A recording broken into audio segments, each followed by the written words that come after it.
And that's when I said Professor Wynn is the best. Yeah, I know, right? Yeah. Oh, hi there. Well, my name's Matt, And I'm Jason. and we're here in cyberspace. But now, Jason, what's cyberspace? Well, I'll tell you, Matt. Cyberspace is the area in which all the data in the world goes across from computer to computer. All the data in the world?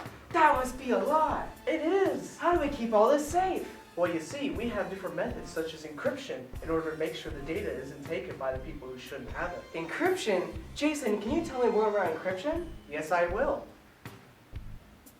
Encryption. It's what keeps our data out in cyberspace safe and out of the hands of those who shouldn't see it. Encryption is the displacement of characters in a sequence with other seemingly random characters. A proper sequence could be used to access the code, and with that in mind, it relates to the phrase, if a person can make it, a person can break it. Here's a few examples. Encryption paths, used back in the Cold War, were used to send and receive data securely. These paths were like keys needed to decode messages. Unfortunately, if a path was ever used more than once, the previous message would be compromised. I would only recommend using something such as AES or SHA-1.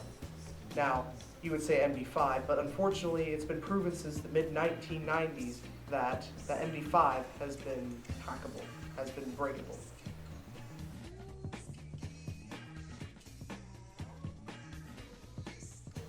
Well, gee, Jason, thanks for telling me about encryption, but why do we need to keep our files safe? Are people trying to take them? All the time. All the time? Jeez, can someone else tell me about the negative effects of hacking? Well, yes, we have an expert over here named Taylor.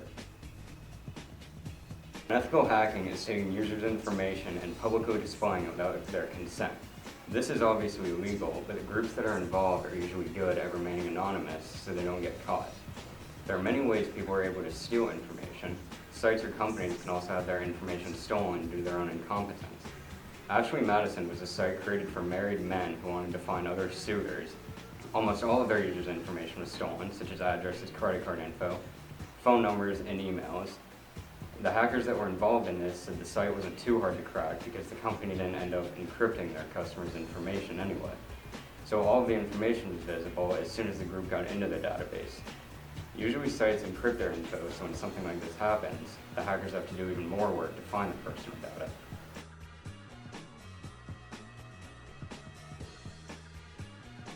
Thanks, Taylor. I think I'm really starting to get something here. And whoa, is that a pirate? Yar! I'm a pirate! Yo ho ho! Whoa! Jason, what's a pirate doing here? Well, I'm afraid pirates are all over the internet, scrounging up for every bit of data they can to take away from people and rip off companies. Jeez, can you tell me what piracy is all about?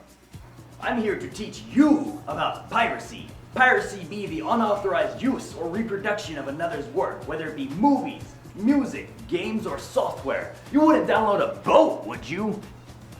Now there'd be a lot of debate on whether or not it should be legal, but it is, so don't do it. And if TPP passes, it'll be even more legal, and they'll make you walk the plank.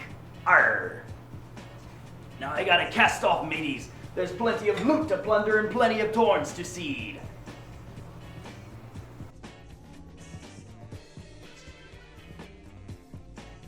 Hey, well, thanks, Mr. Pirate. Jason, I really think I'm starting to get the hang of this, but there's still so much. What are the positives of hacking? Well, there is such thing as positive hacking. Let's let our friend Ian talk more about that. Hacking can actually be used for good, too. An example of this is called penetration testing. Penetration testing, or pen testing for short, is when a person or group of people test a network or server by hacking it. They don't hack to steal information, but rather to see what needs to be fixed so malicious hackers can't gain access. One tool that penetration testers can use to do this is called Kali Linux. Kali is a distribution of Linux that is specially modified for penetration testing, having a lot of tools built right into command line. Recently, in penetration testing, a group of MIT students made a program small enough to fit on a USB stick. And this program utilizes multiple security bugs and holes on websites, and contacts the website administrators and tells them to fix them. This could save the websites an embarrassing hack or leak, as well as protect their users.